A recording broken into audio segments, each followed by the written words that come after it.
इस सुबह के समय के लिए हमारे ध्यान के लिए சங்கீதம் 19வது சங்கீதத்துல 7வது வசனத்தை வாசிப்போம். भजन संहिता 19वां अध्याय के अंदर 7वां वचन पढ़ेंगे। கர்த்தருடைய வேதம் குறைவற்றதும் ஆத்துமாவை உயிர்ப்பிக்கிறதுமாய் இருக்கிறது.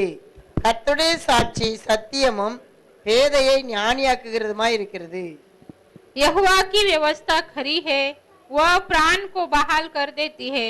यहोवा के नियम विश्वास योग्य है, साधारण लोगों को बुद्धिमान बना देती है। இன்னொரு வசனம் கூட வாசிக்கலாம். லூக்கா 8வது அதிகாரம் और एक वचन पढ़ेंगे लूक उसका 8वां अध्याय 5வது வசனம் 5वां वचन।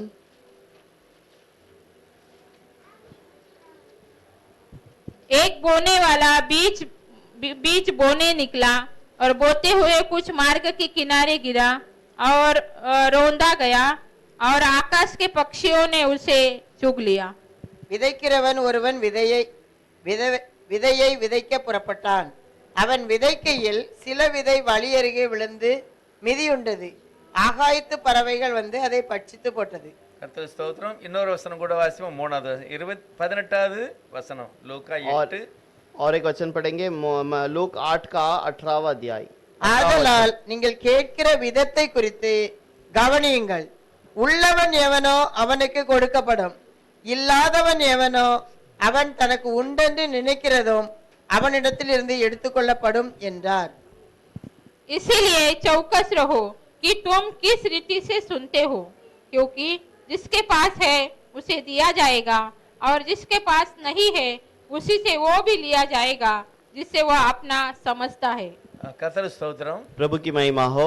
கர்த்தருடைய வேதத்தில் உள்ள ஒவ்வொரு வார்த்தைகளும் மனிதர்களுக்கு ஆசீர்வாதத்தை கொண்டு வருகிறது. और प्रभु का कलाम का वचन हर एक मनुष्य के जीवन में आशीष ले आता है। உலக பிரகாரமானாலும் சரி, ஆவிக்குரிய விதமானாலும் சரி, வார்த்தையிலிருந்து தேவன் ஜனங்களை ஆசீர்வதிக்கிறார். दुनिया के रीति से हो या आत्मिक रीति से हो, प्रभु दुनिया के लोगों को हर एक को आशीष करता है। ஆகவே இயேசுவானவர் அதை விதை என்று சொல்றார். நான் விதைக்க வந்தேன் அப்படிங்கிறார். और प्रभु कहता है कि मैं बीज बोने के लिए आया हूँ।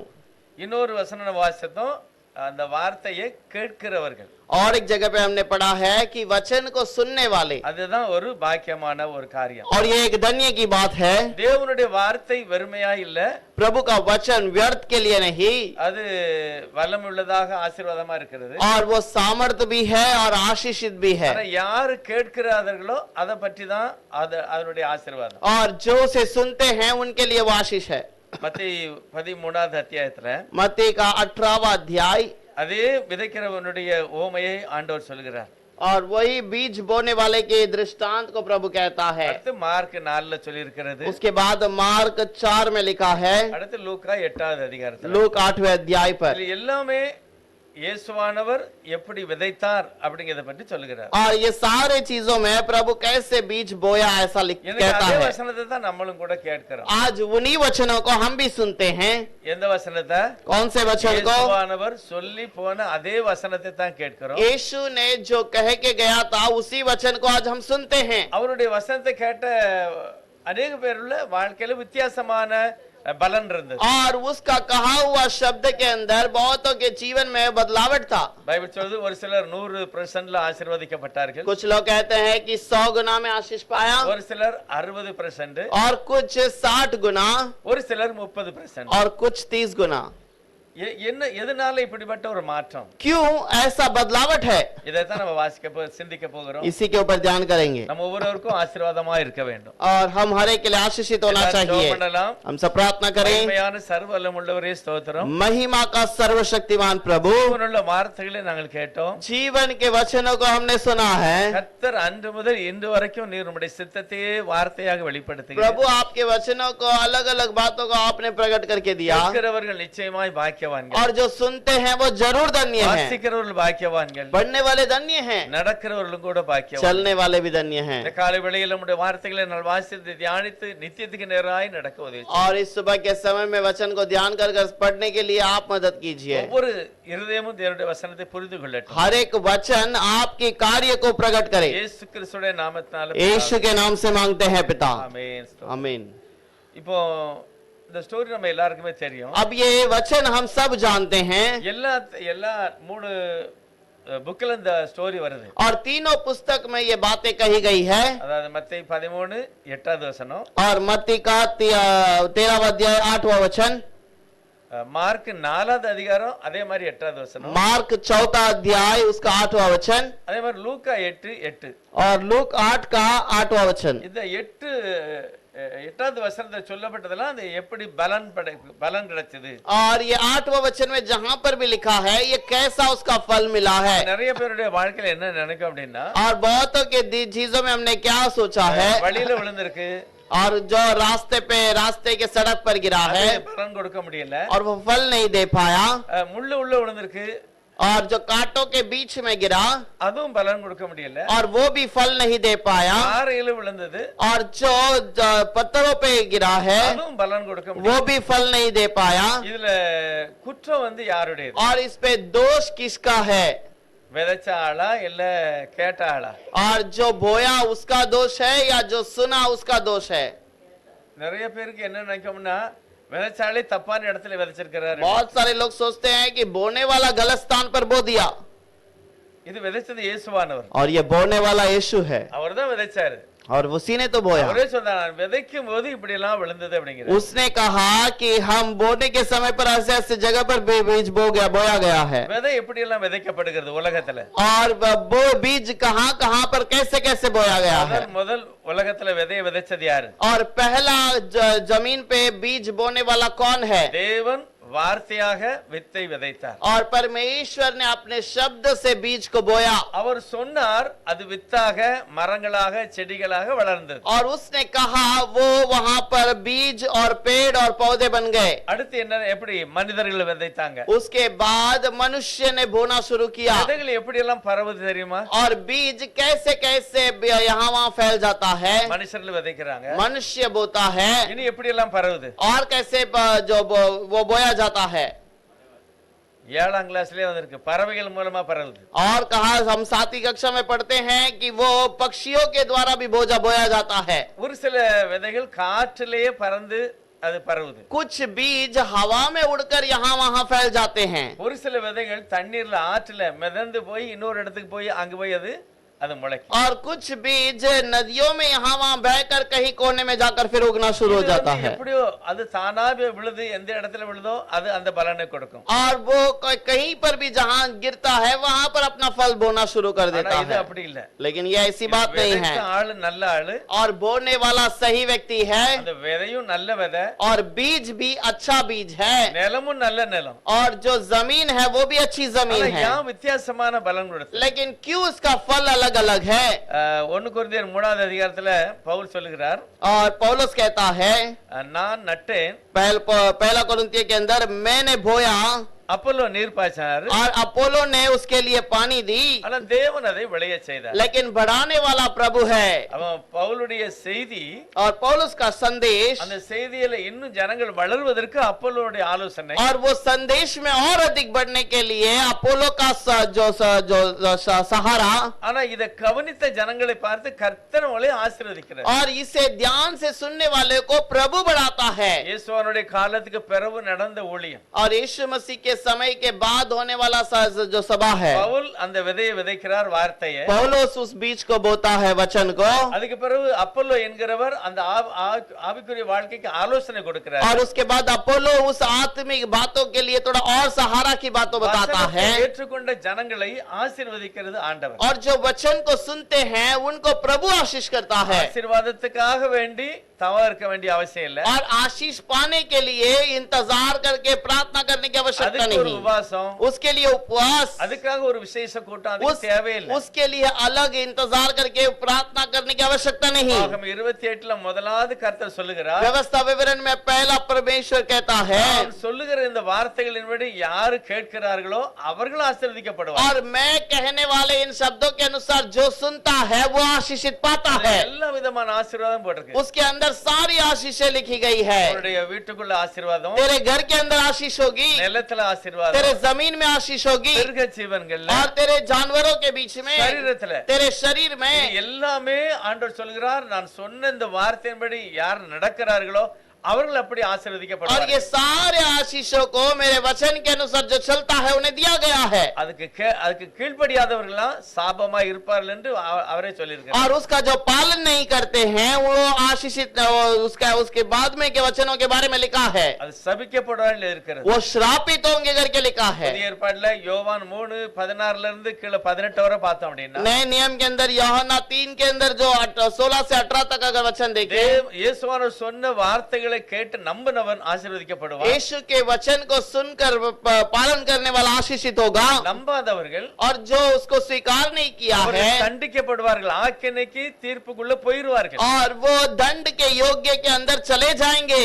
ஆகவே வசனத்தை நான் கேட்கிறது கவனமா இருக்க और வேண்டும். इसलिए वचन को सुनने वाले बहुत ही ध्यान से रहना है। எப்படி ஆசீர்வாதத்தை நான் பற்றிக் கொள்ளுகிறேன்? कैसे हम आशीष को पा सकते हैं? ஆண்டவர் வழியில விதைக்கல, और परमेश्वर ने वचन को सड़क के किनारे पे नहीं बोया, கல்லு மேலேயும் விதைக்கல, ना ही उसने पथरीली जमीन पर बोया, முள்ளு உள்ளேயும் விதைக்கல. ना ही उसने कांटों के बीच में बोया। அவர் விதைச்சது நல்ல நிலத்துல தான் விதைச்சார். और जो बोया गया है वो उस अच्छे जमीन पे ही बोया था। தேவனுடைய சபைக்குள்ள இருக்கிறவர்களுக்கு தான் வசனம் விதைக்கப்படுகிறது. और जो कलीसिया के अंदर है उन्हीं के लिए वचन बोया गया है। அது எப்படி கல்லான ஒரு காரியம் முள்ளு எப்படி வருது? அது और वो कैसे कांटों का वचन है या कोई शब्द ऐसा वचन आता है, நம்ம சிந்திக்கணும். हमें सोचना है।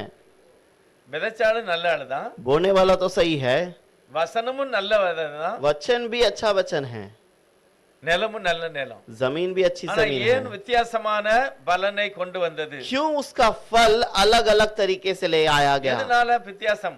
क्यों उसका फल में फर्क है? எல்லா கிறிஸ்தவர்களுக்கும் வேதாகமம் தெரியும், और सारे मसीह लोगों को कलाम पता है, ஆனா எல்லாரும் வேதத்தை வாசிக்கிறது கிடையாது. लेकिन कलाम को सब नहीं पढ़ते, எல்லாரும் வாசிக்க மாட்டாங்க. सब लोग नहीं पढ़ते। அப்படியே வாசித்தாலும் அதுக்கு மேல ஒரு கவனம் வைக்கிறது கிடையாது. और ऐसे ही पढ़ेंगे तो भी उसके ऊपर ध्यान नहीं रखते। அதனாலதான் வாழ்க்கையில மாற்றம், इसीलिए उनके जीवन में बदलावट, வேலையில மாற்றம், उनके काम में बदलावट, நிறைய பேருடைய எல்லாம் பேச்சு கீச்சு எல்லாமே மாறிடுது. और बहुत सारे लोगों का जो बातों का चाल चलन सब में बदलावट होगा, அதாவது அது வேற மாதிரி மாறி இருக்கும். और वो बहुत अलग तरीके से होता வசனத்தை है। கேட்டவங்க வித்தியாசமா இருப்பாங்க, वचन को सुनने वाले अलग रहेंगे, கேளாதவங்களும் வித்தியாசமா और இருப்பாங்க. जो नहीं सुने हैं वो अलग हैं। இது வெளியில இருக்கிறத பற்றி சொல்லல, சபைக்குள்ளே இருக்கிறத பற்றி சொல்லுகிறேன். और ये बाहर के दिखावट के बारे में नहीं, अंदर के चीजों के बारे में कहा गया है। ஓமானம் இருக்கு பாருங்க. यीशु का कहा हुआ जो दृष्टांत है, மத்தேயு சொல்லுது, முதலாவது நான் விதைத்த விதை என்ன செய்தது? 100 மடங்கு அது ஆசீர்வாதத்தை தந்தது. और पहला मैंने जो बीज बोया है वो अच्छे फल को ले आया,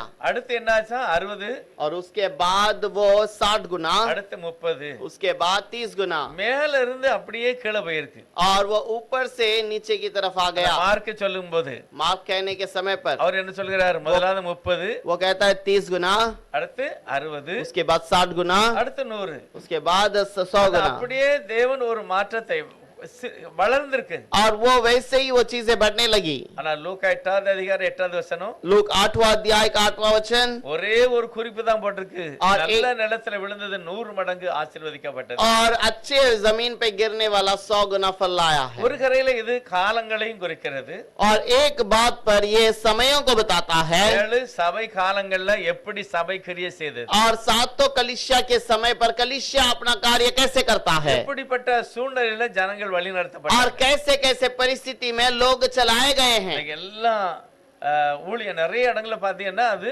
आरसी सभा सार्ந்த ஊழியம் தான். बहुत सारा कलीसिया के अंदर आरसी की ओर से जो उपदेश किया गया उसका ही सहारा से चलता है, அவங்க போதனை தான் மெஜாரிட்டி இருக்கும். और उनका प्रचार ही अधिक चलता है। வேதாகமத்துக்கு முக்கியத்துவம் வந்து யாரும் அப்படி கொடுக்கிறது கிடையாது. लेकिन कलाम को कोई मुख्य स्थान नहीं देता, அப்படி கொடுத்தா அவங்களுக்குன்னு ஒரு போதனையோ தனிப்பட்ட ஒரு இது வந்து வராது. और वैसा अगर दिया जाएगा तो उनके लिए एक अलग बातें नहीं आएगी। பவுல் சொல்லுகிறார், எனக்கு இயேசுவானவர் கொடுக்கப்பட்ட வசனம், இந்த வசனத்தின்படி தான் தேவன் நியாயம் தீர்ப்பார். पौलुस कहता है, मुझे प्रभु ने जो वचन दिया है उसके द्वारा ही प्रभु न्याय करेगा। இயேசுவானவர் கூட சொல்லியிருக்கிறார், நான் அல்ல என் வசனமே உன்னை நியாயம் தீர்க்கும். और यीशु ने भी कहा, मैं नहीं बल्कि मेरा वचन मेरी बातें तुम्हारा न्याय करेगी। தேவன் வார்த்தை அனுப்பிதான் மனுஷனை பூரணமான ஒரு நிலைக்கு கொண்டு और வந்தார். प्रभु वचन को बेचकर ही एक मनुष्य को परिपूर्ण स्थान में ले आता அது है। தேவனுடைய வசனத்தை நான் கேட்டு கீழ்ப்படியும் போது और जब प्रभु के वचन को हम सुनकर आज्ञा मानते हैं, சொல்கிறார் பாருங்க, उस पर कहता है, 13வது அத்தியாயம் और 13वां अध्याय 19வது வசனத்தை சொல்கிறாரு. 19वां वचन में लिखता है, 13 19 ஒருவன் ராஜ்யத்தின் வசனத்தை கேட்டும் உணராது இருக்கும்போது हिंदी में पढ़िए सिस्टर। जो कोई राज्य का वचन सुनकर नहीं समझता, बस இதுல முதலாவது பாத்தீங்கன்னா வசனத்தை கேட்டு அப்படின்னு போட்டிருக்கு। इस पे लिखा है वचन को सुनकर, 20வது வசனம் போட்டிருக்கு வசனத்தை கேட்டு, और 20वां वचन में लिखा है कि जो वचन सुनकर, 22வது வசனம் சொல்லுது வசனத்தை கேட்டு, 22वां वचन में लिखा है जो वचन को सुनता है। நல்ல நிலத்தையும் பற்றி சொல்லும்போது சொல்லுக்கு வசனத்தை கேட்டு, अच्छे भूमि के बारे में भी कहा गया है जो वचन को सुनकर समझता है। எல்லாருமே வசனத்தை கேட்டாங்க। सब लोगों ने वचन को सुना, ஆனா கேட்ட பிறகு அவங்க யோசிக்கிறது தான் வித்தியாசம்। अब वचन को सुनने के बाद उनका जीवन का जो कार्य है वो ही अलग है। இயேசுவானவருடைய அந்த செய்தி अनेகருடைய வாழ்க்கையில ஆசீர்வாதத்தை தான் கொண்டு வரணும்। यीशु मसीह का वचन बहुतों के जीवन में आशीष ही लेकर आना चाहिए, ஆசீர்வாதம் வரல அப்படியே தரித்திரத்துல தான் இருக்கு। और आशीष आया ही नहीं, वो कंगालपन में ही है। எதனால இந்த மாதிரி ஒரு காரியம்? किस लिए ऐसे कंगालपन का जीवन है? இது உபாகமம் 28ல எல்லா விவரமும் இருக்கு। व्यवस्था विवरण 28 के अंदर इसका पूरा वचन लिखा हुआ है। 14 வசனம் வரைக்கும் கர்த்தர் சொல்லுகிறார் இந்த வசனத்துக்குள்ள தான் உன்னுடைய ஆசீர்வாதம் வரும்। और 14 वचन तक प्रभु कहता है कि इस वचन के अनुसार तो चलेगा तो आशीष है। அதுல இருந்து 60க்கு மேல பாத்தீங்கன்னா கம்ப்ளீட்டா வார்த்தையை அவங்க ஏற்றுக்கொள்ளாததனால, और 15 वचन से आगे तक देखोगे तो जो वचन को नहीं स्वीकार किए हैं, தேவனுடைய சத்தத்துக்கு செவி கொடாததனால, और जो वचन के प्रभु के आज्ञाओं को नहीं मानता, எல்லாமே வாழ்க்கையில தலைகள போயிட்டு सब कुछ उसके जीवन में पूरा पलट जाता है। கொரிந்தியர் முதல் அத்தியாயத்துல पहला कुरिन्थियों का पहला अध्याय, ஆவியானவருடைய அபிஷேகத்தோட பவுல் ஒரு காரியத்தை சொல்லுகிறார்। और आत्मिक अभिषेक के साथ पौलुस कहता है, முதல் 3வது அத்தியாயம் तीसरा अध्याय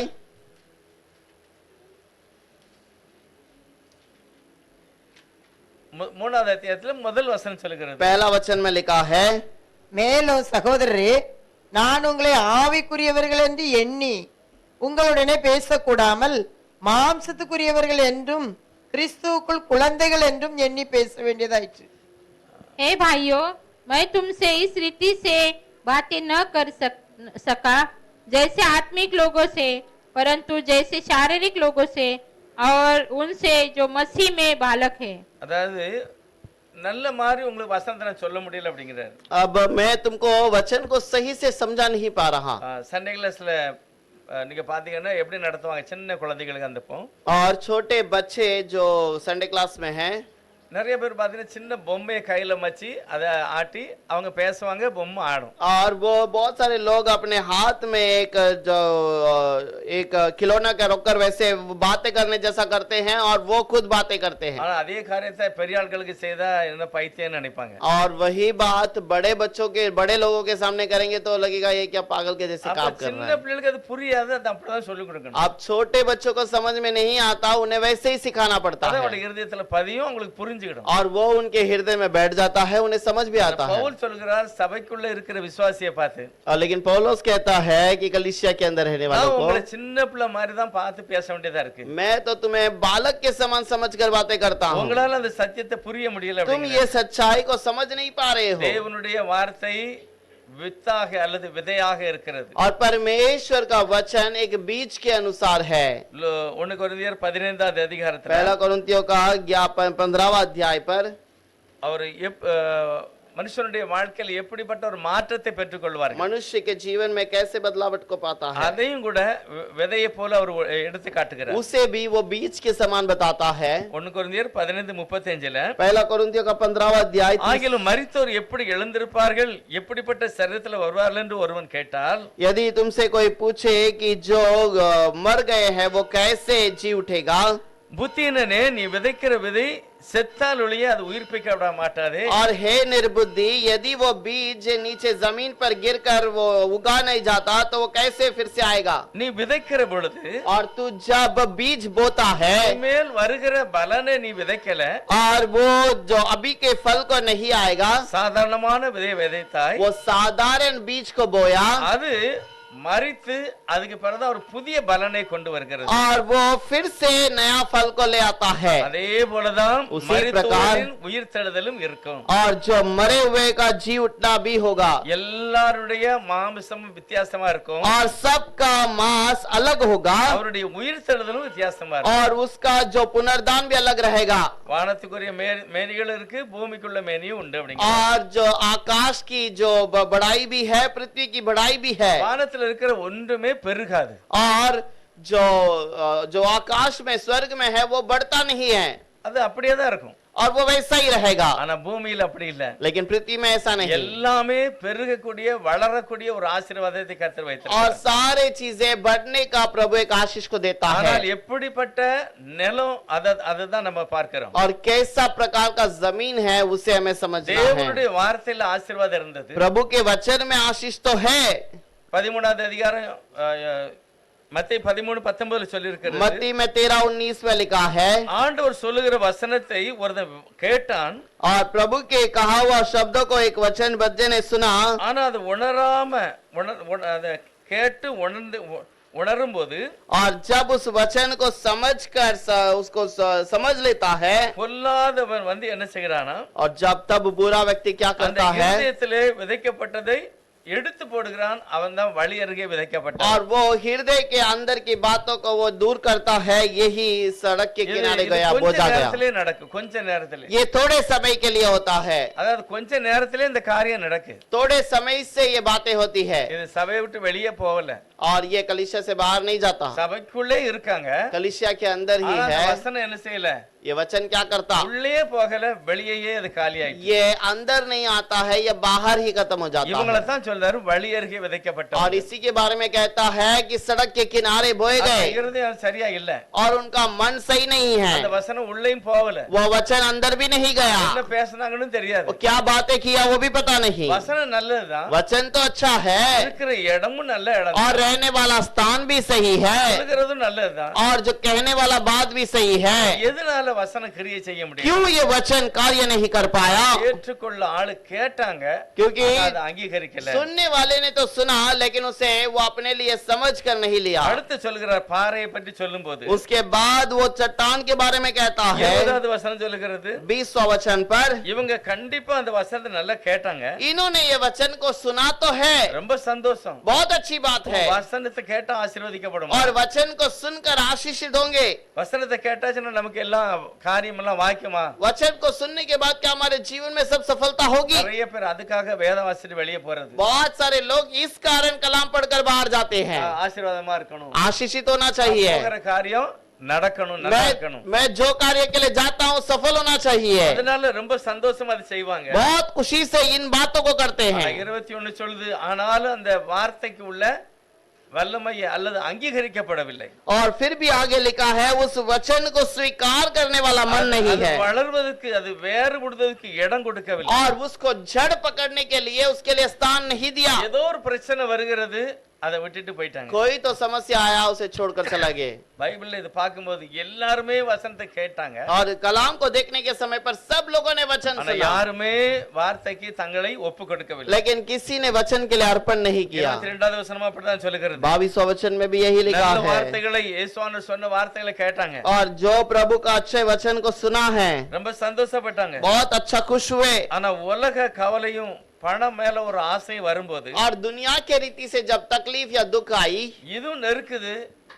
ये भी, உலகம் அந்த வசனத்தை நெருக்கும் போதுதான் வசனம் கிரியை செய்யவில்லை. और ये भी दबाव देता है, जब दुनिया की बातें उसे दबाती है तब वो तकलीफ देता है। அதனால தேவன் எதிர்பார்த்த ஒரு ஆசீர்வாதம் அந்த ஆள்கிட்ட கிடைக்கல. प्रभु चाहने वाला आशीष वो व्यक्ति के ऊपर से नहीं मिल पाया। 23வது வசனம், 23वां वचन, நல்ல நிலத்தில் விதைக்கப்பட்டவனோ, நல்ல நிலத்தில் விதைக்கப்பட்டவனோ, வசனத்தை கேட்கிறவனும் வசனத்தை கேட்கிறவனும் உணர்கிறவனுமாய் இருந்து உணர்கிறவனுமாய் இருந்து 100ஆகவும் 60ஆகவும் 30ஆகவும் பலன் தருவான் என்றார்.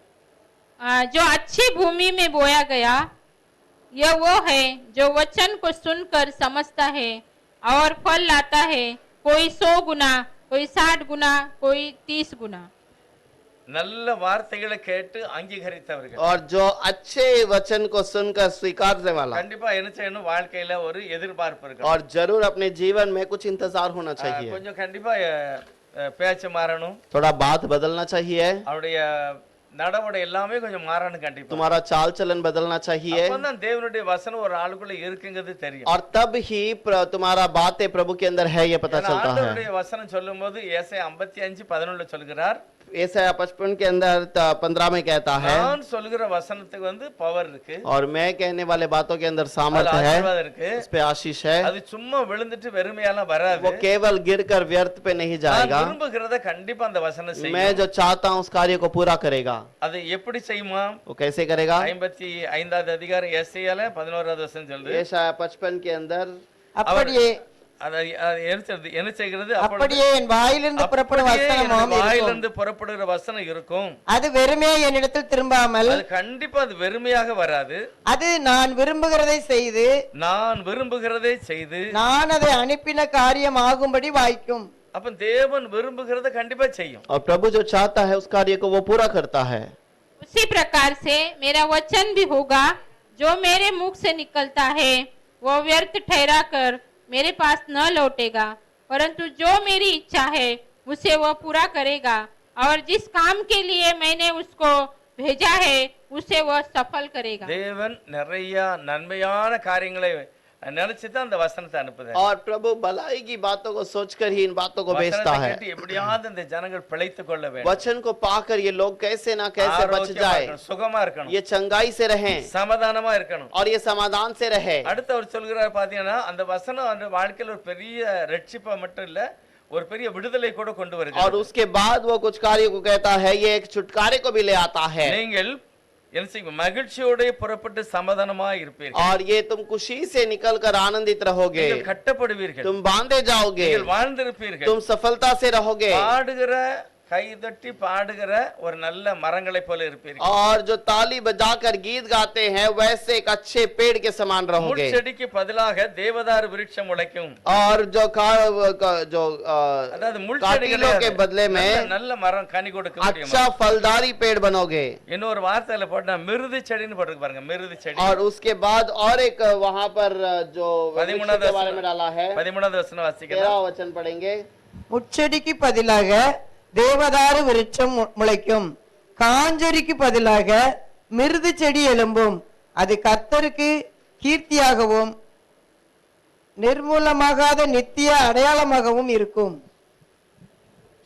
तब भटकटियों के बदले सैनवर उगेगा, और बिच्छू पेड़ों के बदले मेहंदी उगेगी, और इसी से यहोवा का नाम होगा, जो सदा का चिन्ह होगा और कभी न मिटेगा।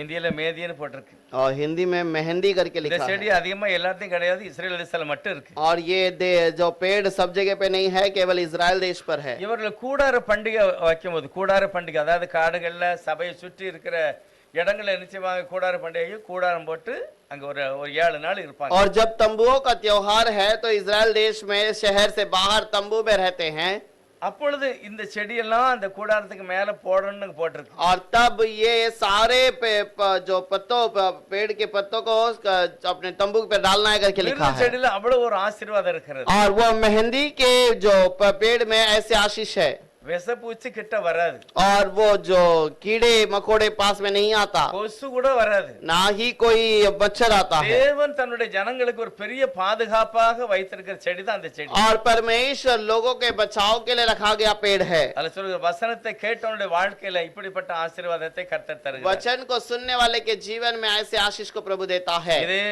எபிரேயர்கள் நிருபம் 4வது அதிகாரத்துல इब्रानियों के किताब के अंदर 4वां अध्याय பரிசுத்த ஆவியானவர் பவுல் மூலமாக சொல்கிறார், पवित्र आत्मा पौलुस के द्वारा कहता है, சொல்கிறார் தேவனுடைய வார்த்தை வல்லமையானது, परमेश्वर का वचन सामर्थ्य है, அது இருபுறம் கருக்குள்ளது, वो दोधारी तलवार के समान है, எல்லாவற்றையும் பிரித்து காண்பிக்கக்கூடியது, और सबको अलग अलग करके बांट देता है, தவறான இடத்தை குத்தி வெளியெடுத்து அதை பரிசுத்தமாக்கக்கூடியது, और गलत बातों को निकाल कर उसे पवित्र कर देता है, வகை அறுக்கும், அதாவது எது நல்லது எது கெட்டதுன்னு கண்டிப்பா புரியக்கூடிய அளவுக்கு வார்த்தை கிரியை और செய்யும். वो हमें ऐसे समझ देता है कि कौन सी बात सही है कौन सा गलत है उसे हम समझ ले। ஒரு மனுஷன் வசனத்தை வாங்கினோம்னா அதை கேட்டாம்னா एक व्यक्ति अगर वचन को सुनता அந்த है, வசனத்தை வாசித்து தியானித்தா वचन को पढ़कर ध्यान करता है, கம்பெனில வேலை பார்க்க வைங்களேன், अगर आप जाकर कंपनी में काम करते हैं அவங்களுக்கு தெரியாத நிறைய காரியங்களை தேவன் ஒரு மனிதனுக்கு தருவார். और वो जो बहुत सारे बातों को नहीं समझते हैं उन बातों को प्रभु தேவன் सिखाएगा, அந்த ஞானத்தை அவர் கொடுப்பார். प्रभु इन बातों को हमें देगा।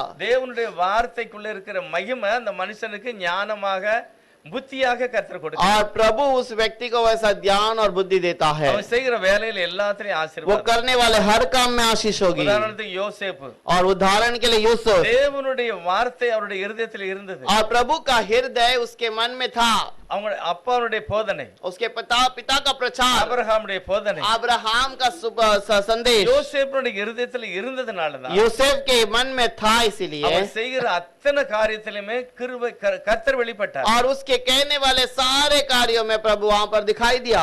அந்த எந்த வீட்டுல வேலை பார்த்தாலும் அந்த ராஜா என்ன சொன்னாரு, और जिस घर पर वो काम कर रहा था उस घर के मालिक ने क्या कहा, இருக்கிறது கர்த்தர் யோசேப்போட இருக்கிறார், அதனால நான் ஆசீர்வாதமா இருக்கிறேன் அப்படின்னு அவன் புரிஞ்சுக்கிட்டான். और यहोवा यूसुफ के साथ में है, इस कारण मैं आशीष हूं करके वो समझ गया। நம்முடைய தேவன் எப்படிப்பட்டவர், हमारा प्रभु किस प्रकार का है? எனக்கு சிங்காசனம், பூமி எனக்கு பாதப்படி, आकाश मेरा सिंहासन है, पृथ्वी मेरा पैर का स्थल எனக்கு है, எப்படி நீ சபையை கட்டுவாங்க, कैसे मेरे लिए तो भवन बना सकता है? அப்படிப்பட்ட ஒரு ஆண்டவர் யோசேப்புக்குள்ள எப்படி இருக்க முடியும்? और उतना बड़ा प्रभु कैसे यूसुफ के अंदर बैठेगा? வார்த்தை தான், वचन है, அவரை பற்றிய சத்தியம், उसके बारे में सत्य, அந்த சத்தியத்துக்கு கீழ்ப்படியக்கூடிய ஒரு மனப்பக்குவம் और वचन को समझने के लिए वो जो चाहत வாழ்க்கையே மாற்றிட்டு जीवन को बदल இது दिया। யோசேப்போட ஒளிஞ்செல்லாம் और போகல. ये यूसुफ के साथ खत्म न हुआ। இன்னைக்கும் தேவனுடைய பிள்ளைகளுக்கு அந்த ஆசீர்வாதத்தை आज கர்த்தர் भी प्रभु के बच्चों को ऐसी आशीषें हैं। யாரெல்லாம் அந்த வசனத்தை கேட்டு அதுக்கு தங்களை ஒப்பு கொடுக்கிறார்களோ, जिन जिन लोगों ने वचन को सुनकर स्वीकार किया है, எங்க வேலை பார்த்தாலும் அந்த ஆசீர்வாதம் அவர்களை वो பின்தொடர்கிறது. कहीं पर भी काम करेंगे तो प्रभु उनका आशीष को उसके पीछे உண்மையிலே पीछे அவர்களை चलाता है பின்தொடர்ந்தது. और जरूर पीछे करता அவங்க है। என்ன வேலை பார்த்தாலும் அந்த வேலைக்கு வேண்டிய சகல ஞானத்தையும் கர்த்தர் அவங்களுக்கு और கொடுக்கிறார். वो कुछ भी काम क्यों ना करे तो वो प्रभु सारे आशीष को से देता है। 4:13 சொல்கிறது, इब्रानियों का 4:16 लिखा है, அவருடைய பார்வைக்கு மறைவானது ஒண்ணுமே கிடையாது, எல்லாம் வெளிப்படையா उसके இருக்கிறது. नजर के सामने कोई बात छुपी नहीं है, सब कुछ दिखावट में है, எல்லாம் வெளியரங்கமா இருக்கிறது. सब कुछ दिखावट में है। அதுல புஸ்தக கமா எதுனாலும் சரி எல்லாம் ஓபனா இருக்கிறது. और उसके अंदर कोई फुल स्टॉप हो, कॉमा हो, सब कुछ दिखाई देगा। தேவன் தன்னுடைய வார்த்தையில் அவ்வளவு மகிமையான ஒரு காரியத்தை प्रभु अपने शब्दों में ऐसे सामर्थ के बातों को रखता है। எபிரேயர்கள் நிருபம் 1 अध्याயம் 1 वचन சொல்கிறது, इब्रानियों का पहला अध्याय उसका पहला वचन में लिखा है, ஆரம்ப காலத்துல आदि के में। தேவன் தன்னுடைய வார்த்தையை और प्रभु ने अपने वचन को எப்படி சொன்னாராம், कैसे कहा, பங்கு பங்காகவும் और उसे अलग अलग வகை வகையாக और अलग बांट बांट कर தீர்க்கதரிசிகள் மூலமாக பேசினார். और भविष्यद्वक्ताओं के द्वारा बातें किया, கடைசியாக இயேசு என்ற சரீரத்துல வந்து அவரே பேசினார். और आखिर में यीशु के नाम से आकर बातें किया। அடுத்து அவரிடத்திலே வார்த்தை பெற்றவர்கள் அப்போஸ்தலர்கள், और उसके बाद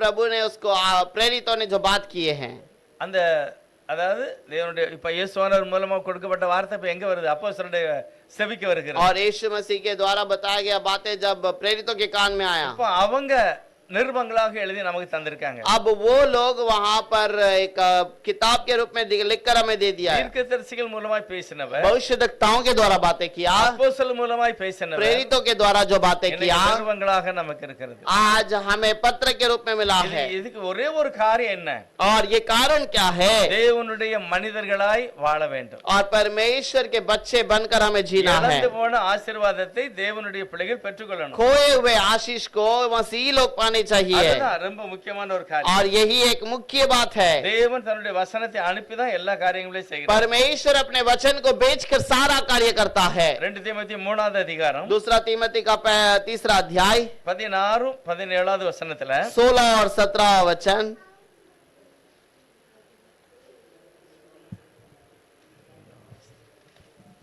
வேத வாக்கியங்கள் எல்லாம் தேவ ஆவியினாலே அருளப்பட்டிருக்கிறது. தேவனுடைய மனுஷன் தேறினவனாகவும் எந்த நற்கிரியையும் செய்ய தகுதியுள்ளவனாகவும் இருக்கும்படியாக அவைகள் உபதேசத்துக்கும் கடிந்து கொள்ளுதலுக்கும் சீர்திருத்தலுக்கும் நீதியை படிப்பிக்குதலுக்கும் பிரயோஜனமுள்ளவைகளாய் இருக்கிறது. संपूर्ण पवित्र शास्त्र परमेश्वर के प्रेरणा से रचा गया है और उपदेश और समझाने और सुधारने और धार्मिकता की शिक्षा के लिए लाभदायक है। இதெல்லாம் நல்ல அருமையான விளக்கம் பவுல் மூலமா பேசுகிறார். इससे पौलुस के द्वारा बहुत सारे बातों को बताता है। சுவிசேஷத்தை வாசித்தாலும் சரி, நிருபத்தை வாசித்தாலும் சரி, और तुम सुसमाचार को बताओ या फिर कोई पत्र को पढ़ो, முழு வேதாகமே பரிசுத்த ஆவியானவரால் எழுதப்பட்டிருக்கு. पूरा कलाम पवित्र आत्मा के द्वारा लिखा गया அதுல है। சொல்றாரு தேவ ஆவியானவர் தான் எழுதியிருக்கிறாரு. और उस पर लिखता है पवित्र आत्मा के द्वारा ही लिखा தேவனுடைய गया है। மனுஷன் எல்லா விதத்திலுமே நம்பர் 1 இருக்கணும் அப்படிங்கிறது. प्रभु का वचन सारे चीजों में पहला लेना चाहिए। தேறினவனாக वो पहला एक बड़ाई हुआ। எங்க வேலை பார்க்கல அதுல நம்பர் 1 இருக்கணும். और நீங்க तुम जहाँ पर काम करते हो वहाँ पर तुम सबसे आगे होने चाहिए। அதுக்கு தான் பைபிள் எழுதியிருக்கு. और इसीलिए तो बाइबल में लिखा है எல்லா விதத்திலும் நீ தேறினவனாக सारे चीजों में तुम बड़ाई में होने चाहिए। பிரச்சனை உண்டு பண்ணுகிறவன் அல்ல, நல்ல கிரியைகளை செய்கிறவனாக, समस्या को बढ़ाने वाला नहीं, वो भलाई करने वाला, எல்லாவற்றையும் தகுதியானவர்களாய் सारे चीजों के योग्य ठहरने वाला। அந்த வசனம் எல்லா விதத்துக்கும் போதிப்பதற்காக கொடுக்கப்பட்டிருக்கு. और ये वचन सारे चीजों को बढ़ाने वाला दिखाई दे। என்னெல்லாம் அதுல எழுதியிருக்குது? उस पे क्या क्या लिखा है? அதாவது என்னை சரி செய்கிறது, சீர்திருத்துகிறது, पहला मैं अपने आप को सुधारूं நீதி நியாயத்தை நான் படித்துக் கொள்ளுகிறேன், और मैं धार्मिकता की बातों को सिखाऊं, ஆகவே அது எனக்கு பிரயோஜனமாக और கொடுக்கப்பட்டிருக்கு. इसीलिए वो मेरे लाभदायक के लिए दिया गया। இதெல்லாம் தெரிஞ்சிருந்து ये सब जानने के बावजूद நான் செய்யலைன்னா எப்படி இருக்கும்? अगर मैं नहीं करूं तो कैसी बात होगी? இப்போ ஒரு சில வண்டி நம்ம ஊருக்கு போறோம் வண்டி, अब कुछ स्थान में कुछ अगर हम गाड़ी से गांव जा रहे हैं, சில வண்டியில அது வந்து நம்ம கேண்டீன் இல்லைன்னு வைங்களேன், अगर कुछ ट्रेन में कैंटीन ही नहीं है, அப்படிப்பட்ட ஒரு சூழ்நிலை இருக்கு. वैसी परिस्थिति है, அப்ப நம்ம கண்டிப்பா என்ன செய்யணும்? तब हम क्या करना चाहिए? நமக்கு எது வேணுமோ கண்டிப்பா நம்ம கொண்டு தான் போகணும். अब जो चाहिए हमको लेकर ही जाना है। அதெல்லாம் தெரிஞ்சிருந்து ஒண்ணுமே கொண்டு போகல, वो सब जानने के बावजूद अगर हम कुछ खाने के लिए नहीं लेकर जाएंगे, பணமும் கொண்டு போகல, पैसे भी नहीं लेकर गए, எப்படிப்பட்ட ஒரு நிலையில நம்ம இருப்போம்? हम कैसे परिस्थिति में रहेंगे? வேதாகமத்தை வாசியாதவர்கள் அப்படியே இருப்பார்கள். और कलाम को नहीं पढ़ने वाले ऐसे ही रहेंगे। கர்த்தர் சொல்கிறார், அவைகளை பண்ணுகிறவனும்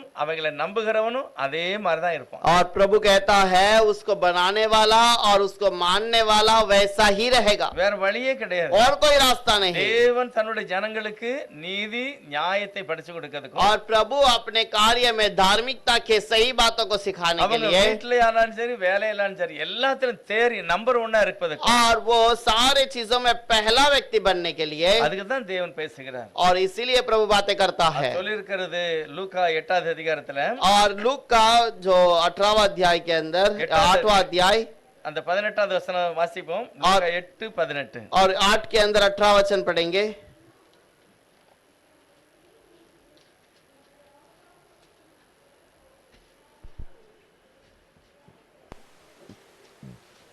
ஆதலால் நீங்கள் கேட்கிற விதத்தை குறித்து கவனியுங்கள். और इसलिए तुम जो बातें करते हो उस बातों को ध्यान दो। நீங்கள் கேட்கிற விதம் எப்படி और तुम जो सुनते हो उसकी बातों को, நீங்க கேட்கிற விதத்தை குறித்து கவனமா இருங்கள். इसलिए सुनने वाले बातों में ध्यान रखो।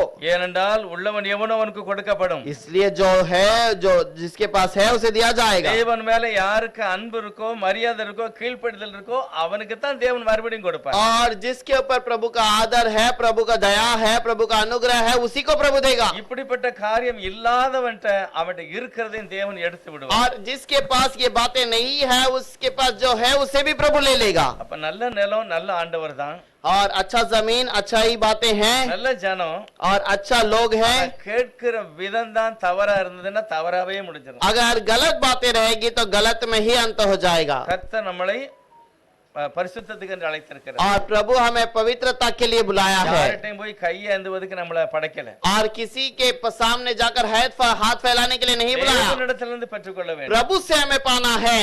நம்ம வேலை பார்க்கிற இடத்துல அவனே சொல்லணும், நான் உனக்கு சம்பளத்தை கூட்டுதேன். और हम काम करने वाले जगह पर वो खुद कहना चाहिए, मैं तुम्हारा पगार बढ़ाऊंगा। நீ வீட்டுக்கு வந்ததுல இருந்து நல்லா இருக்கு, और तू जब से मेरे घर पर आया, मेरे घर पे आशीष है, வேலை எனக்கு நல்லா இருக்கு, तेरा काम सही है, அதனால நான் கூட்டி தருகிறேன். इसीलिए मैं बढ़ा कर दूंगा। தெரியுமா மாடா ஜோசப் பிரதர் எத்தனை பேர் வேலை பார்க்காங்களோ, और माड़ा जोसेफ के पास जितने लोग काम करते हैं, அவங்க போகும்போது அவர் கொடுக்க சம்பளம் ஒண்ணு, और वो जब जाने के समय पर पगार देता वो अलग है। திரும்ப யாருமே கேட்க மாட்டாங்க, அவரே கூட்டி கூட்டி கொடுத்துக்கிட்டே இருக்காரு. और वो कोई मांगता नहीं, ये खुद उन्हें बढ़ाकर पगार देता ஆளை है। பார்த்து வேலையை பார்த்து அதிகமா அவர் கொடுத்துக்கிட்டே இருக்காரு. लोगों को देखकर, काम को देखकर वो खुद बढ़ाते हैं। இப்படிதான் நம்ம நடக்கணும். और ऐसा ही हमें चलना है தேவன் நம்மை அதற்காக அழைத்திருக்கிறார். और प्रभु इसीलिए हमें बुलाया है நம்முடைய வேலையை அவர் கவனிக்கிறார். और हमारे काम को प्रभु देखता है யாரு தகுதியானவன், और कौन उसका योग्य है, அதுதான் முக்கியமான காரியம். और यही मुख्य बात है. தேவனுடைய வசனம் வெறுமையாக திரும்பாது, और प्रभु का वचन व्यर्थ नहीं लौटता, ஆசீர்வாதத்தை கொண்டு வரும். वो आशीष को लेकर आएगा. ஓசியா 4வது அதிகாரம் 6வது வசனத்துல, होशे का 6 अध्याय का 4வது அதிகாரம் 6வது 4 अध्याय का 6 वचन,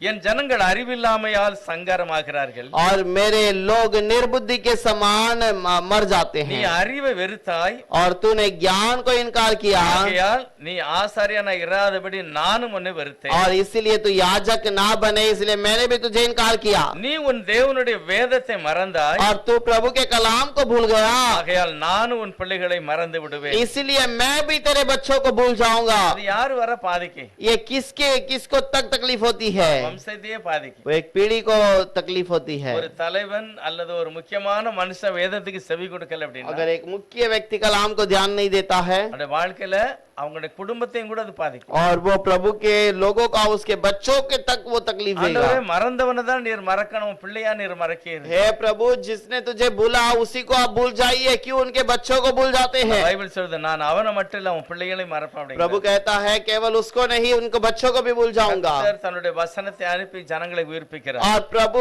अपने वचन को बेच कर लोगों के लिए जो उद्धार का कार्य करता है, அதுதான் முக்கியமான ஒரு ஆசீர்வாதம். यही मुख्य आशीष है. தாவீது ராஜா எழுதியிருக்கிறார் சங்கீதத்துல, दाऊद राजा लिखता है भजन संहिता के अंदर, கர்த்தருடைய வேதத்துல இரவும் பகலும் யாரு தியானமா இருக்காங்களோ, प्रभु के वचन पर दिन और रात जो ध्यान करता है, அவங்க நதிக்கரையில இருக்கிறவர்களை போல இருப்பாங்க. वो नदी के किनारे रहने वाले के समान फलदारी रहेंगे, फलदारी होंगे, நல்ல கனி கொடுப்பாங்க. अच्छा फल देंगे. அவங்க என்ன வேலை செஞ்சாலுமே அது ஆசீர்வாதம் போட்டிருக்கு. कोई भी काम क्यों ना करे तो वो आशीषित होगा. என்ன வேலை செஞ்சாலும், कौन सी कभी काम क्यों ना हो, என்ன வேலை செய்தாலும் ஆசீர்வாதம். कोई भी काम क्यों ना हो करे वो आशीष அப்படி होगा. ஒரு மகிமையான ஆசீர்வாதத்தை கர்த்தர் தன்னுடைய ஜனத்துக்கு வைத்திருக்கிறார். वैसे महिमा की आशीष को प्रभु देता है. அப்போஸ்தலர் 4வது அதிகாரம் प्रेरितों 31வது वचனம், प्रेरितों का किताब उसका 34वां वचन, 4:31. 4 के अंदर 31.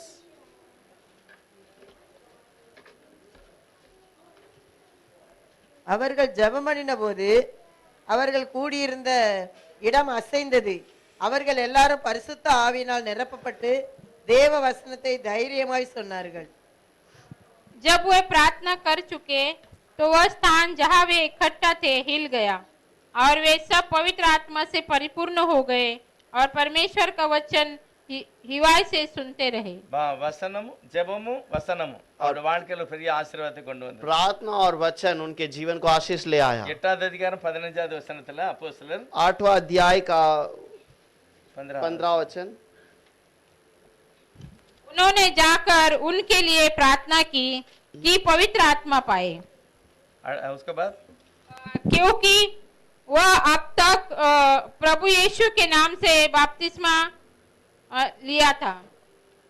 இவர்கள் வந்த பொழுது அவர்களில் ஒருவனும் பரிசுத்த ஆவியை பெறாமல் கர்த்தராகிய இயேசுவின் நாமத்தினாலே ஞான ஸ்நானத்தை மாத்திரம் பெற்று இருந்தவர்களாக கண்டு, क्योंकि वह अब तक उनमें से किसी पर न उतरा था, उन्होंने तो केवल प्रभु यीशु के नाम से बपतिस्मा लिया था. முதலாவது அவர்கள் ஞானஸ்தானம் எடுத்திருந்தாங்க. पहले उन्होंने बपतिस्मा लिया ஆனா था, எப்பொழுது பரிசுத்த ஆவியினர் வரம் உள்ள வருகிறது, और जब पवित्र आत्मा का वरदान ऊपर आता வசனத்துக்கு है, அவங்க செவி கொடுக்காங்க, वचन के लिए जब वो आज्ञा मानते அதுக்கு हैं, பிறகுதான் தேவன் அவர்களை ஆவியினாலே நிறைத்து ஆசீர்வதிக்கப்பட்ட ஜனங்களாய் மாறினார். और उसके बाद वो आशीषित किए हुए लोग बन जाते வசனம் हैं. விருத்தி அடைந்தது. वचन बढ़ गया, வசனம் அனைவருடைய வாழ்க்கையில மாற்றத்தை கொண்டு வந்தது. वचन बहुतों के जीवन में आशीष ले आया. கடைசியா ஒரு வசனம் வாசிப்போம். आखिर में एक वचन पढ़ेंगे, தானியேல் 2வது அதிகாரம் दानियल का 2रा अध्याय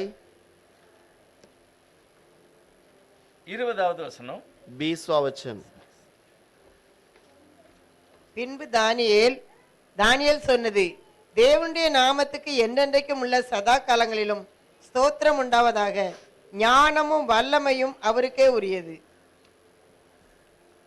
தேவன் தன்னுடைய ஆசீர்வாதம் அவர்கிட்ட என்னெல்லாம் இருக்கு?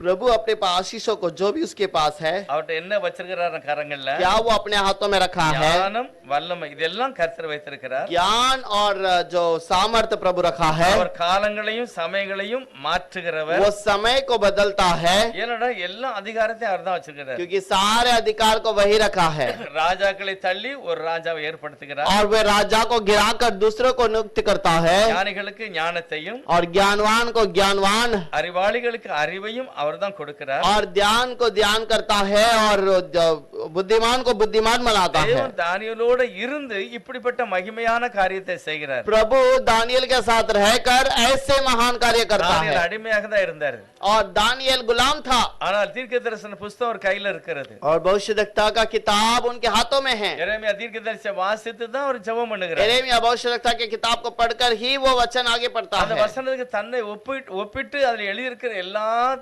தவறான காரியத்தை அறிக்கை செய்து விட்டு விடுகிறார் और जो भी वचन वहां पर पढ़ता है सबको बताकर वहां पर कबूल करता है இப்படி எல்லாம் வசனத்தில் எழுதியிருக்கிறது இதெல்லாம் இஸ்ரவேலர்கள் மீறினாங்க அதனால தான் ये தண்டிக்கப்படுகிறார் सारी बातें वहां पर है इजरायली इसके विरोध में थे इसलिए वो भूल गए இவருடைய முன்னோர்கள் தண்டிக்கப்பட்டார்கள் और हमारे पूर्वज वहां पर दंड पाए நாங்களும் தண்டிக்கப்பட்டிருக்கோம் हम भी दंड पाए இப்ப நான் हैं மனம் திரும்புகிறேன் अब हम मन फिराते இந்த हैं வசனத்தை நான் ஏற்றுக்கொள்ளுகிறேன் अब मैं मन फिरा कर आपको स्वीकार करता हूँ அதே வசனத்துல நீர் எழுதியிருக்கிறீர் और वही बात को आपने भी लिखा है உங்களுடைய வசனம் சொல்லுகிறது आपका वचन कहता है எப்பொழுது மனம் திரும்புவாயோ அப்பொழுது வாழ்க்கையில மாற்றத்தை கொண்டு और வரும் जब मन फिराएगा तब तुम्हारे जीवन में बदलावट होगी ஆகவே என் வாழ்க்கையில மாறுதல் வேணும் और इसलिए मेरे जीवन में बदलावट चाहिए கண்டிப்பா எனக்கு மாற்றத்தை கொண்டு வரணும் அப்படிங்கிறார் जरूर आप मेरे जीवन को बदलावट दीजिए करके कहता தானியேல் है 2வது அதிகாரம் 30வது வசனம் दानियल का दूसरा अध्याय का 30 உயிரோடு இருக்கிற எல்லாரையும் பார்க்கலாம் और जो जीवित है उन हर एक लोगों से எனக்கு அதிக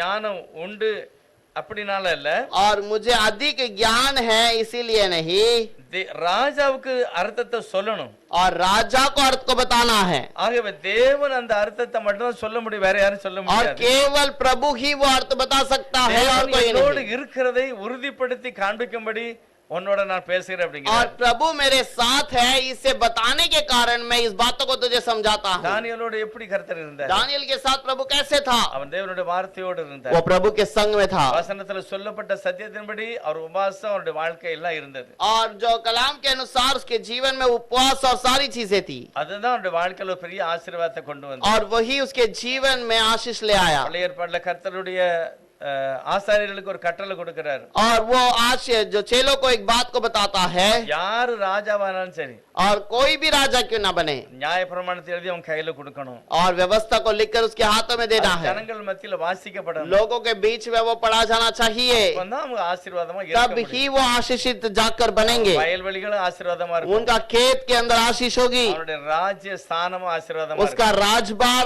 आशीषित रहेगा சாமுவேல் அந்த முதல் ராஜாவை நியமிக்கும் போது ஒரு வார்த்தை और சொல்லுகிறார் सैमुएल पहले राजा को नियुक्त करने के समय पर एक बात को कहता है ராஜாவை நியமிக்கும் போது என்ன சொல்லிச்சா அதை வாழ்த்துகிறார் राजा को नियुक्त करने के समय पर क्या कहता है தேவனுடைய வசனத்துக்கு நீங்க இடையூறு பண்ணினீங்க और प्रभु के वचन के विरोध में तुम कह बैठे थे அவர்தான் ராஜா वही तो राजा है ராஜாவை நீங்க உதாசீனப்படுத்திட்டீங்க अपने राजा को तुमने दुखित किया ஆனாலும் தேவனோ உங்க மேல கிருபையா இருந்து சாமுவேல் சொல்றாரு உன் மேல கிருபையா இருந்து சவுல ராஜாவை ஆக்குறாரு और फिर भी प्रभु तुम्हारे पर दया कर तुम्हें राजा बनाता है நீங்கள் திரும்பவும் தேவனுடைய சத்தத்துக்கு கீழ்ப்படியாமல் போயிடக்கூடாது और फिर से प्रभु की आज्ञा को नहीं मानने वाले मत बन जाओ தேவனுடைய சத்தத்துக்கு கீழ்ப்படிய வேண்டும் और प्रभु की आज्ञा को पालन करो அவருடைய சித்தத்துக்கு தங்களை ஒப்பு கொடுக்கணும் उसके मर्जी के लिए अर्पण करो அவர் சொல்றார் அப்படி இல்லன்னா உன்னுடைய ராஜாவும் நீங்களும் கெட்டு போய் விடுவீர்கள் और फिर इसके बाद ही राजा और तुम सब नहीं तो बिगड़ जाओगे அவர் சொல்றார் நீங்க நாசமா போயிடுவேன்னு எழுதியிருக்கிறார் तुम नाश हो जाओगे करके लिखता है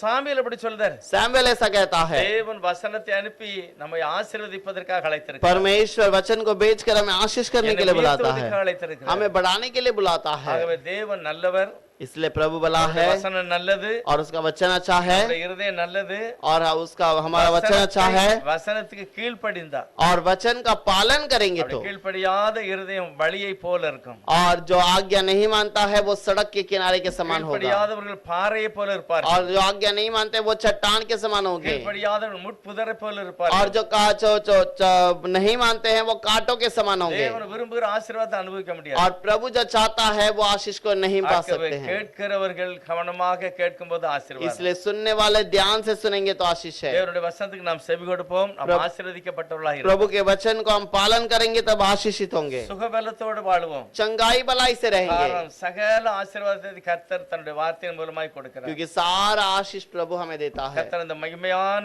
சத்திய வசனத்துக்கு நாம் கீழ்ப்படிவோம். प्रभु ये सच्चा वचन के लिए हम अर्पण करेंगे। எல்லாவற்றை காட்டிலும் கர்த்தர் உங்களை மேன்மையாக வைப்பார். सारे चीजों से प्रभु आपको महिमा में रखेगा। ஜெபம் பண்ணலாம். हम प्रार्थना करेंगे। பரிசுத்தமான தெய்வமே உம்மை நன்றி சொல்லுகிறோம். पवित्र प्रभु आपको धन्य இந்த कहते हैं பரிசுத்தமான கால வேளைக்காய் ஸ்தோத்திரிக்கிறோம். और इस सुबह के दिन के लिए இந்த धन्यवाद। வார்த்தையில வல்லமை, ஜீவன், ஆசீர்வாதம் சகலம் இருக்கிறது. आपके वचन में आशीष और सामर्थ्य और அதை जीवन है, கேட்கிற விதத்திலே ஜனங்கள் ஆசீர்வதிக்கப்படுகிறார். और उसके कार्य के अंदर प्रभु वो सुनकर आशीष पाते हैं। எப்படி அவங்க கேட்டு அதை நம்புகிறார்களோ அதன்படியே அவருடைய வாழ்க்கை மாறுகிறது. जैसे वचन को सुनकर चलते हैं वैसे ही उनके जीवन में होता சபையில है। வசனத்தை கேட்ட ஒவ்வொருடைய வாழ்க்கையிலும் ஒரு ஆசீர்வாதத்தை जो கட்டளை. भी वचन को सुने हैं उनके जीवन में आशीष हो எந்த जाए, நற்கிரியைகளையும் செய்வதற்கு தேறினவர்களாய் இருக்கணும். और सारे भलाई काम करने के लिए वो आगे पहले स्थान में அவங்க रहे, இருக்கிற ஸ்தானத்துல எல்லாவற்றிலும் மேன்மையாக இருக்க கர்த்தர் உதவி और செய்யும். जहाँ पर भी वो रहते हैं उसपे वो ऊंचे स्थान पे बने रहे। கர்த்தாவே உம்முடைய நாமத்துல வாழ்த்தி ஆசீர்வதிக்கிறோம். प्रभु वो आपके नाम से आशीषित मांगते हैं, மெய்யான தேவ ஜனமாய் விளங்க கிருபை செய்யும். और सच्चा प्रभु के बच्चे बनने के लिए मदद இயேசு कीजिए। கிறிஸ்துவின் நாமத்தினால பிதாவே. यीशु के नाम से मांगते हैं।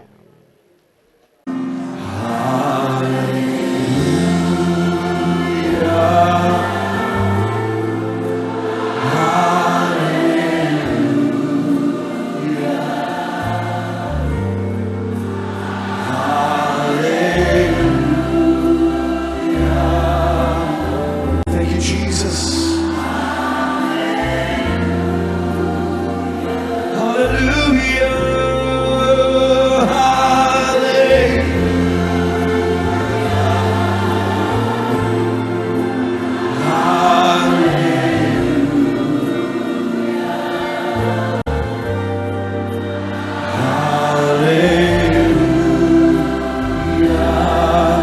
Hallelujah. Come on, let's sing. Thank you, Jesus. Thank you, Jesus. Thank you, Jesus.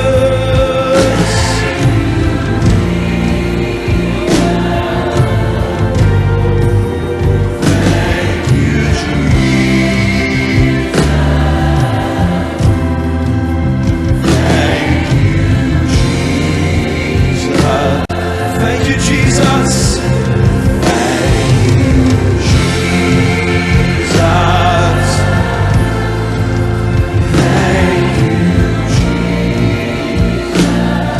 Thank you, Lord.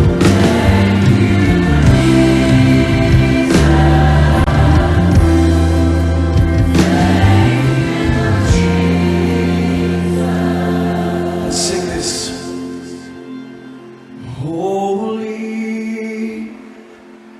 holy are you,